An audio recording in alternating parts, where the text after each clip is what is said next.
बोलिए वृंदावन बिहारी लाल की जय। और करते कमल बंद हो जाता था। गीता ज्ञान कथा हमने यहाँ पर छोड़ी थी, अब आगे चलें। और बीच में ही भरमर बंद हो जाता है। भरमर के अंदर इतनी शक्ति दी है भगवान ने कि वह कठोर लकड़ी के अंदर छिद्र बना देते हैं, लेकिन कमल की पंखुड़ी में छिद्र नहीं बना पाता। क्यों नहीं बना पाता? बोले, जो मुझे सुख दे रहा है उसका छेदन बेदन मैं क्यों करूं? ये सुरक्षित रहेगा तो मेरे फिर काम आएगा। प्रातःकाल सूर्योदय होगा, कमल खिलेगा, मैं फुर से उड़ जाऊंगा, फिर आकर इसका रस चूसूंगा। लेकिन हाथी आया, उसने फूल तोड़ा और खेल खत्म। बूढ़े को जब हार्ट अटैक हुआ तो कहता है, हे भगवान अब ठीक कर दे, मैं अब तेरा भजन करूँगा। और जब ठीक हो गया तो फिर खुरापात शुरू, फिर वही भोगों की तरफ आकर्षण। युवती स्त्री को जब प्रसव की पीड़ा हुई तो कहती है, हे भगवान अब एक बार पीड़ा छुड़ा दे, फिर तो पति के पास ही नहीं जाऊंगी, अब तो उसका भजन करूंगी, आपका भजन करूंगी। और जहाँ बच्चा हो गया फिर पति के पास जा रही है। तुलसीदास जी लिखते हैं, मेरा मन हरि जूं हठ न तजे, मेरा मन हरि जूं हठ न तजे, ज्यों जुवती अनुभवती परसव, अति दारुण दुख उपजे, हावे अनुकूल विसारी सूल सठ, पुनि खल पति ही बजे। परसव की भयानक पीड़ा एक बार पत्नी को कहला देती है कि तौबा तौबा, अब तो पति के पास नहीं जाऊंगी। लेकिन फिर कुछ दिन में ही वह सब कुछ भूलकर पति की ओर दौड़ती है। अपने मन की व्यथा राम जी को सुनाते हैं तुलसीदास जी। उसी भरमर की तरह हम भी सोचते हैं कि हमारे बच्चे हैं, उन्हें खिलाएंगे पिलाएंगे, जीते जी उन्हें क्यों छोड़ा जाए। आखिर घर में भी तो भजन हो ही रहा है, घर छोड़ने की क्या आवश्यकता है। ये मन आपको समझा देता है, मछली का पकड़ना बहुत कठिन है और बहुत आसान भी है। बस कांटे से आटा फंसा दो, कांटे में आटा फंसा के डाला कि मछली आटा पकड़ती है और कांटा गले में फंस जाता है। रसना एक इंद्रिया ने मछली को पकड़वा दिया, हाथी एक रसना ने मछली को पकड़वा दिया। हाथी को बहुत ज़्यादा कामी मानते हैं, उसको पकड़ने के लिए एक गड्ढा खोदते हैं, उस पर घास बिछा देते हैं, पतली सी लकड़ी का नीचे सहारा दे देते हैं, ऊपर कागज की हथनी काला रंग पोत के बिठा देते हैं। हथनी देखता है, एकदम कामाद होकर जैसे ही वहाँ पैर रखता है नीचे गिर जाता है। फिर उसको कई दिन भूखा रखकर अंकुश मार मार कर अपने वश में कर लिया जाता है। ये 5 इंद्रियों के 5 उदाहरण हैं। शास्त्र कहते हैं कि ये जानवर एक एक इंद्री के वश में थे, लेकिन मनुष्य 5 के वश में है। उसे तो 5 रस चाहिए, बताओ समाधि कैसे लगेगी? आंख बंद करके बैठ जाओ। यदि आंख बंद करने से मन बंद हो जाता हो तो हर व्यक्ति भगवान को पा लेता। मन इतना सूक्ष्म है कि पता नहीं चलता किस दरवाजे से निकलकर भाग गया। व्यक्ति आंख बंद करता है भगवान का ध्यान करने के लिए और मन चला है लेने देने का हिसाब लेने के लिए। अपने प्रियतम या प्रियतमा का स्वरूप सौंदर्य देखने के लिए। यदि आत्म तत्व को समझना है तो पहले इंद्रियों को विषयों से मोड़ो। ये मेरा है ये भाव छोड़ दो। कंकर चुन चुन महल बनाया, लोग कहें घर मेरा रे, ना घर तेरा ना घर मेरा, चिड़िया रैन बसेरा रे। तू यात्री हो तुम यात्री हो, आगे करोड़ों मील की लंबी यात्रा है, इसलिए सावधान। मैं किसी का नहीं, कोई मेरा नहीं, मैं तो शुद्ध सच्चिदानंद का स्वरूप हूँ। बुद्धि तब तक मोटी रहती है जब तक संसार को पकड़े रहती है। बुद्धि संसार को छोड़ दे, समझदार हो जाती है। बुद्धि जब समझदार होती है तो परमात्मा को पकड़ती है। बंदर ने गड़े के अंदर हाथ डाला, हाथ छोटा था, चला गया, चनों से मुट्ठी भर लिया, अब हाथ मोटा हो गया, निकालना है तो निकलता नहीं। उसका लालच ये है कि चने छूटे नहीं और हाथ निकल जाए। चने छोड़ना नहीं चाहता और हाथ निकालना चाहता है। हम और आप भी उसी बंदर की तरह है, परिवार और भोगों को छोड़ना नहीं चाहते, संसार को पकड़कर भगवान को पाना चाहते हैं। विषयों का मोह छोड़ना पड़ेगा। जिन महापुरुषों ने विषयों का मोह छोड़ा उन्हें तत्व का बोध हो गया।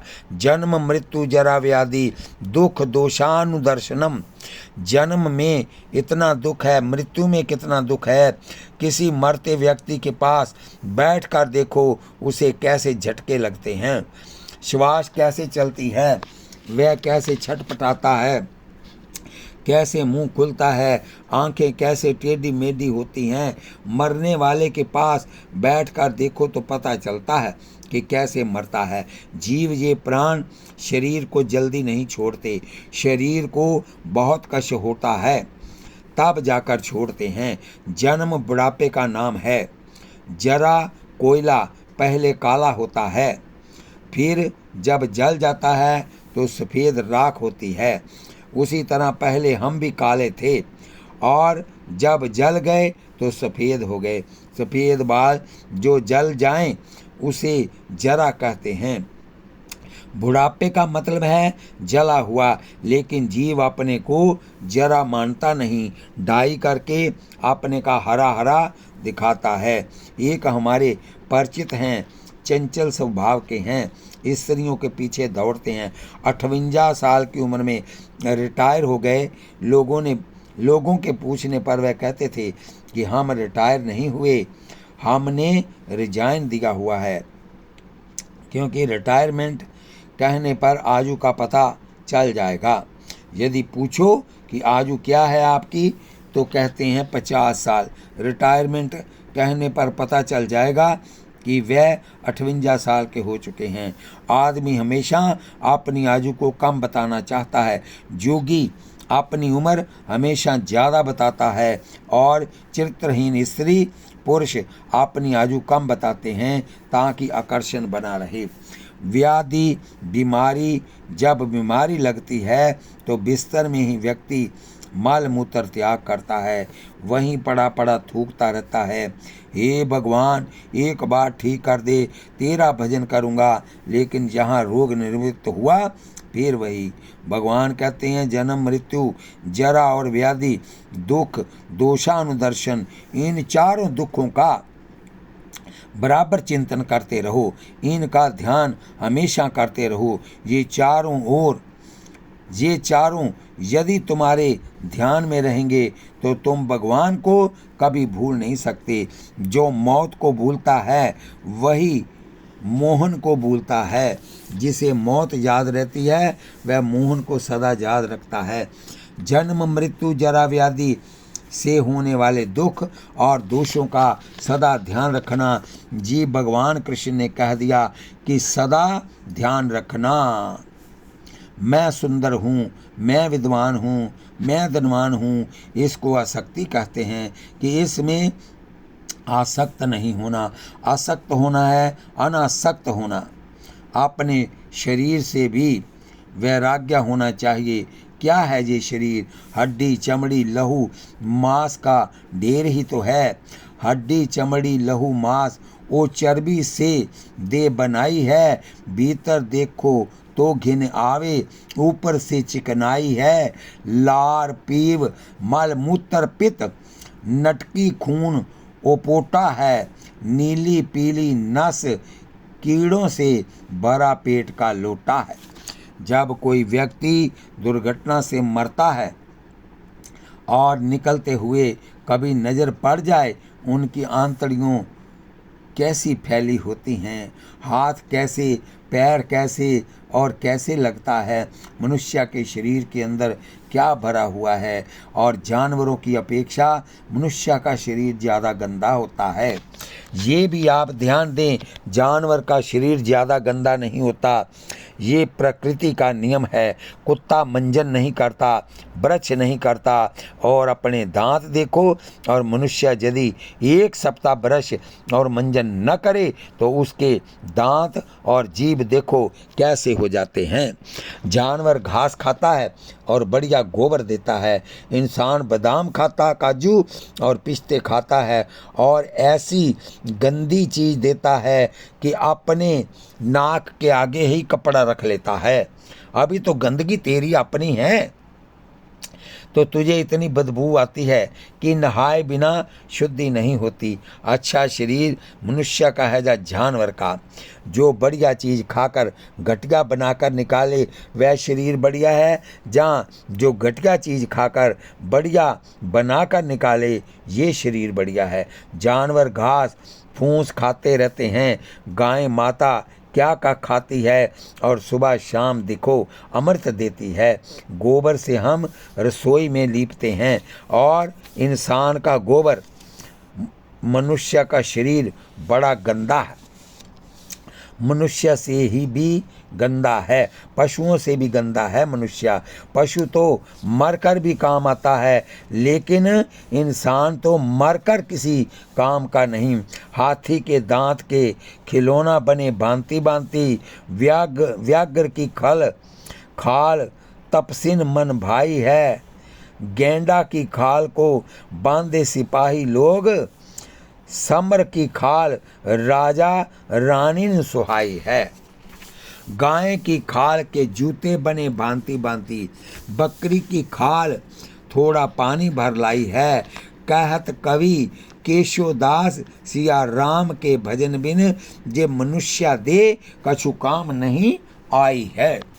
दुख और दोषों का बराबर ध्यान करते रहना, शरीर से ज़्यादा आसक्ति नहीं रखना, और पुत्र से पत्नी से धारा कहते हैं, पत्नी से और घर से ज़्यादा आसक्ति नहीं रखना चाहिए।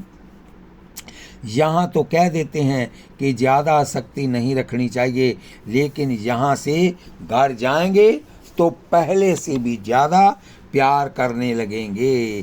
किसी व्यक्ति को एक शंख मिला, डपोल शंख था। वह शंख ने कहा क्या चाहिए? व्यक्ति ने कहा 5,000 दे दो। बोला 10,000 ले लो। अच्छा 10,000 दे दो। बोला 20,000 ले लो। अच्छा 25,000 दे दो। बोला 50,000 ले लो। बोला देना है या खाली बोलना ही है? शंख बोला मेरा नाम डपोल शंख है, मैं बोलता हूँ देता कुछ नहीं। दादामी ना वदामी च, मैं देता नहीं केवल बोलता रहता हूँ, दुगना देने को बोलता हूँ। कुछ श्रोता भी डपोल शंख होते हैं, वह बोलते रहते हैं। हम प्रैक्टिकल जीवन में कुछ कर नहीं पाते। भगवान कृष्ण घोषणा करते हैं कि पुत्र पत्नी और परिवार से आसक्ति नहीं रखना। आप कुरुक्षेत्र में आप बैठे हुए हो, हमारे भी तो पत्नी हैं, हमारे बेटे हैं, बेटियां हैं, ये सामने बैठे हुए हैं। साल में कभी घर जाते हैं, वह भी तब जाते हैं जब वहाँ कथा रखी हो, नहीं तो नहीं जाते। परिवार तो बैठा है और कोई नालायक नहीं, और हमें इस बात का गौरव है कि भगवान ने हमें ऐसी पत्नी दी जिसने जिंदगी में कभी एक शब्द नहीं कहा। हमें नहीं मालूम कि पत्नी को मनाया कैसे जाता है। ये व्यास गद्दी पर बैठकर हम कह रहे हैं, बस फिर भी ये बात मन में बैठ गई। प्रभु कृपा से कि दुनिया सब सपना है। अपना भगवान को छोड़कर और कुछ है ही नहीं। ये बुद्धि ईश्वर ने दी, ये गुरुओं की कृपा का प्रसाद है। अकेले रहने का आनंद जिसे मिल जाता है, फिर वह भीड़ भाड़ में रहना पसंद नहीं करता। जबलपुर में थे तभी आश्रम बना लिया था, वहीं रहते थे और परिवार घर में रहता था, और छूटते छूटते लेश मात्र ही संबंध अब रह गया है। स्पष्ट कहा है कि भगवान ने पुत्र से, पत्नी से और घर से आसक्ति नहीं रखना। कथा सुनने आए हैं और बार बार गिनते हैं कि 3 दिन बीत गए, अब चौथा दिन है, 3 दिन और बाकी हैं, और अंतिम दिन सामान लाद कर ही यहाँ आकर बैठेंगे। कथा समाप्त हुई भागेंगे और सुबह शाम टेलीफोन से चिपके हुए बेटे और पोतों से बातें करते रहेंगे। हम कथा करते हैं, कई घरों में लोग टेलीफोन लाकर हमारे पास रख देते हैं, गुरु जी यहाँ बात करनी है कर लो। अरे भैया, हमारा आगे जाने का समय आ गया है, अब हमें परिवार की ओर नहीं देखना। परिवार हमारी ओर देखे, वह फ़ोन करे तो हम जवाब दे देंगे। घर से फ़ोन नहीं आया मतलब सब ठीक ठाक हैं, गड़बड़ होती तो आ जाता। फ़ोन नहीं आया इसका मतलब है कि हमारे बिना आराम से रह रहे हैं, इसलिए फ़ोन नहीं आया, और हम उनके बिना नहीं रह सकते, इसलिए हम सुबह शाम फ़ोन करते हैं। इसलिए पुत्र पत्नी और गृह से आसक्ति थोड़ा कम रखो। अपने चित्त को सम बनाकर रखो। जिस क्रिया से चित्त में, मन में विक्षेप आता हो उसे छोड़ दो। जिसके संग से चित्त में विक्षेप आता हो उसे छोड़ दो। अपने चित्त का संतुलन बनाकर रखो कि वह ईश्वर के चिंतन में लगा है, आत्म चिंतन में लगा है तो ठीक है, और जिसके चिंतन से वह असंतुलित हो रहा है उसके चिंतन को छोड़ दो। या तो चित्त में इतनी शक्ति हो कि अच्छा और बुरा, हानि या लाभ सुन लो और चित्त में विक्षेप न आए। अभी एक श्रोता यहाँ बैठे हैं, उनकी पत्नी कहती है कि महाराज, यदि पहले थोड़ा सा नुकसान होता था तो एकदम असंतुलित हो जाते थे, लेकिन अब कथा सुन सुन के ज़्यादा नुकसान भी हो जाए तो कहते हैं कि कोई बात नहीं, जो हुआ भगवान की इच्छा, फिर मिल जाएगा, कोई फर्क नहीं पड़ता। हमने कहा चलो कथा सुनकर कुछ असर तो हुआ। निष्ठ अनिष्ट, अच्छा बुरा, प्रिया और अप्रिया परिस्थिति कैसी भी आ जाए, अपने चित्त को संतुलित करके रखो, सम बनाकर रखो। ये भगवान कृष्ण का आदेश है। भगवान कहते हैं अनन्य योग, तुम्हारी अनन्य भक्ति होनी चाहिए। भक्ति अव्यभिचारिणी भक्ति, एक स्त्री व्यभिचारिणी होती है, दूसरी सती होती है। व्यभिचारिणी किसे कहते हैं? जो अनेकों को अपना मान लेती है, जो अनेकों से नाता जोड़ लेती है, और जो एक पति से टिकी हुई है उसे अव्यभिचारिणी कहते हैं। सती कहते हैं, पतिव्रता कहते हैं। अगर हमारी बुद्धि अनेकों पदार्थ चाहती है तो व्यभिचारिणी है। किसी पदार्थ को ना चाहकर केवल कृष्ण को चाहती है तो सती और अव्यभिचारिणी है। हमारे भजन में जिस वस्तु से विक्षेप आएगा उसे हम छोड़ देंगे। यहाँ एक भक्त बैठे हैं, फैक्ट्री चलाते हैं, भजन में मन लग गया, भाइयों को बोले तुम संभाल लो, मैं तो 2-4 घंटे समय दे सकता हूँ। उन्होंने कहा भाई हम नहीं संभाल सकते, हम दूसरी चला रहे हैं। उन्होंने चलती फैक्ट्री को ताला लगा दिया। बोले फैक्ट्री के लिए भजन नहीं छोड़ूंगा, भजन के लिए फैक्ट्री बंद होती है तो हो जाए, फैक्ट्री चलाने के लिए मैं कथा में ना जाऊं, भजन ना करूं, ये नहीं हो सकता। और आगे बड़ी मज़ेदार बात उन्होंने सुनाई कि फैक्ट्री में जितना लाभ होता था उससे ज़्यादा लाभ बंद फैक्ट्री में हो गया। फैक्ट्री उन्होंने बेच दी। उन्हीं पैसों से दूसरी ज़मीन खरीदी। 2 साल में जितना लाभ फैक्ट्री में होना था उससे ज़्यादा ज़मीन महंगी हो गई। नोट घर में आ गए और भजन भी चलता रहा और चलती फैक्ट्री से ज़्यादा लाभ घर में आ गया। साधक की उपमा हम गर्भवती स्त्री से किया करते हैं। एक स्त्री को 12 साल बाद गर्भ ठहरा। लेडी डॉक्टर ने चेक करके दवाई दी और कहा बेड रेस्ट करो। अब वह महिला जो 12 साल बाद गर्भवती हुई है, उठती है तो संभल कर, खाती है तो संभल कर, पीती है तो संभल कर, पति के पास बैठती है तो संभल कर। अब उसे ध्यान ये है कि 12 साल बाद संजोग बना है, अब कोई गड़बड़ी ना हो जाए। 9 महीने बहुत सावधान रहती है। 10 किलो का वजन उठाना है तो कहती है कि नहीं उठाऊंगी। दौड़ना है तो कहेगी नहीं। रिक्शा में 3 किलोमीटर जाना है तो नहीं जाएगी। हर समय उसका ध्यान गर्भ में है। 12 साल के बाद जो गर्भ का संजोग बना है, अब वह बच्चे का मुंह देखने के लिए कितनी सावधान है। तुम्हें करोड़ों वर्षों के बाद मनुष्य का शरीर मिला, तुम भगवान को पाने के लिए कितने सावधान हो, जरा विचार करके देखो। जैसा वह गर्भवती स्त्री अपने गर्भ की सुरक्षा के लिए सावधान है, इसी तरह करोड़ों वर्ष बाद हमें मनुष्य का जीवन मिला है, हम भी सावधान होकर जिएं। काम छूटता है तो कोई फर्क नहीं पड़ता। हाँ, अगर राम छूट गया हो तो कहीं के नहीं रहोगे। जैसे पतिव्रता स्त्री का चिंतन एक पति ही होता है, इसी तरह भगवान कहते हैं जो मेरी भक्ति में डूब जाते हैं। आप कुरुक्षेत्र में बैठे हो तो ठाकुर स्वयं कह रहे हैं अनने अविचारणी ये नहीं, थोड़ा देर भगवान के सामने कह दिया तवमेव माता च पिता तवमेव। और श्रीमती के पास गए तो तवमेव माता च पिता तवमेव। और ये व्यभिचारिणी भक्ति है। अविचारिणी भक्ति का मतलब केवल श्री कृष्ण से प्यार। व्यवहार सबसे, लेकिन प्यार सिर्फ कृष्ण से करना है। इस श्लोक ने हमें एकांतवास दिलाया था। साधक को एकांत में रहने की आदत बनानी चाहिए। अकेले रहोगे, स्वाध्याय या भजन करते रहोगे, एक से अधिक हुए तो संसार आ गया, 2 भी नहीं होने चाहिए। भागवत में एक प्रकरण आता है कि एक कन्या को देखने वर के माता पिता आए और कन्या के माता पिता घर में नहीं थे।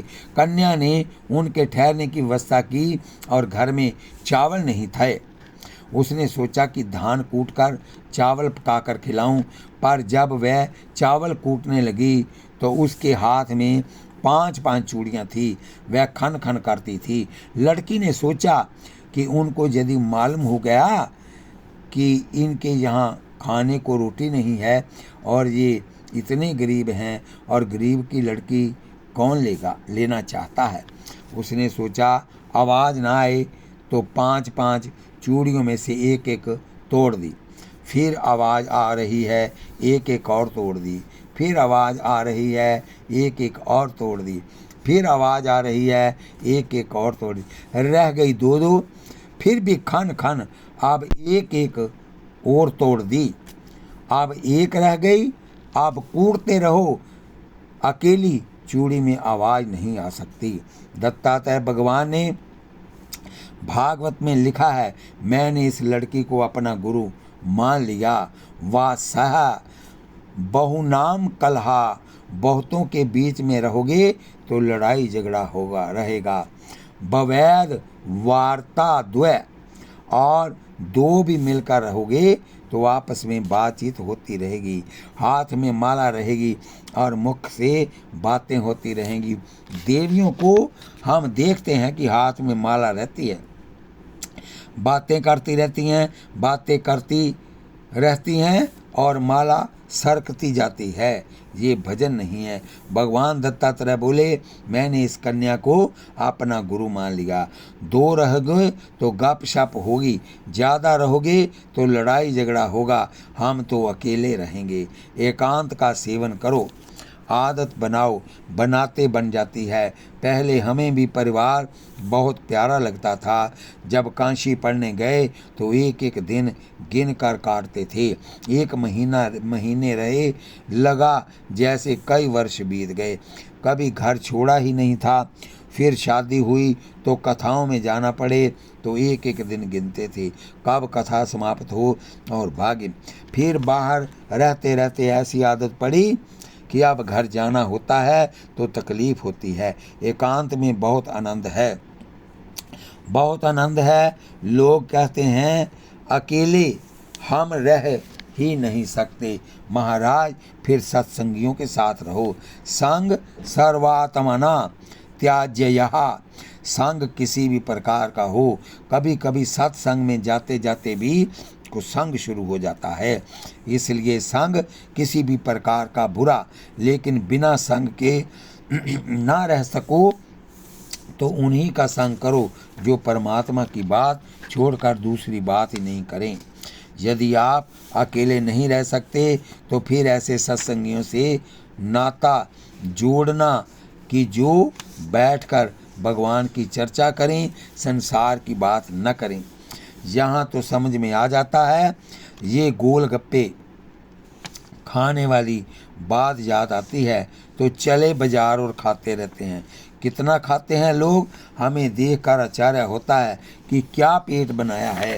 भगवान थोड़ा खाओ थोड़ा सो। जो कम खाएगा, जो गम खाएगा वह आगे बढ़ जाएगा। क्रोध आता है उसे दबा दो। क्रोध आया और तुमने उगल दिया तो तुम समाज में प्रिय नहीं रहोगे। खाने की बहुत इच्छा है, मन को समझाओ।